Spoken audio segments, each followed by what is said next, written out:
আসসালামু আলাইকুম। আজকে আপনাদের সাথে একটা গ্যাস লাইনের পাইপ এবং গ্যাস লাইনের গাম সম্পর্কে কথা বলবো। আসলে গ্যাস লাইনের কাজগুলো নিখুঁত পরিমাণে কাজ করা লাগে। এজন্য আগে আমরা একসময় থ্রেড ট্যাপ দিয়ে রং দিয়ে কাজ করতাম এবং ফার দিয়ে। এখন কিন্তু আপনার বড়বার দিন আপডেট হচ্ছে, প্রযুক্তি বাড়ছে। এখন আপনি চাইলেও থ্রেড ট্যাপ দিয়ে কাজ করতে পারবেন না। কোনো মালিক আপনাকে চাইলেও গাম দিয়ে আর ফার দিয়ে কাজ করতে দেবে না, রং দিয়ে কাজ করতে দেবে না। এখন এটা লাইক একটা গাম বার হয়েছে, এটা পাই আপনি মিক্স করবেন, যে নেগেটিভ থেকে নেবেন 8% বা 8 গ্রাম, আর যে পজিটিভ তো নেবেন 10 গ্রাম, মোট 8 গ্রাম 10 গ্রাম নেবেন।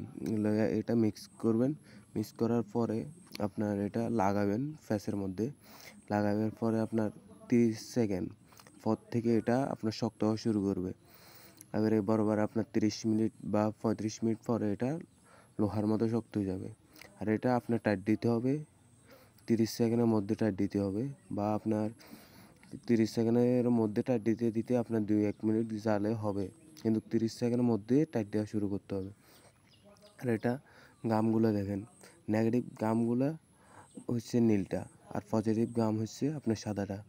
এটা অ্যাডালাইক, এটা এক ধরনের ভালো একটা নির্মাণ গাম। এটা আপনি বলতে পারেন এটা কেন ইউজ করা হয়। এটা কিন্তু আপনি ইউজ করা হয় একদম ফ্যাসে ফ্যাসে ভালোভাবে যায় মিশে যায়।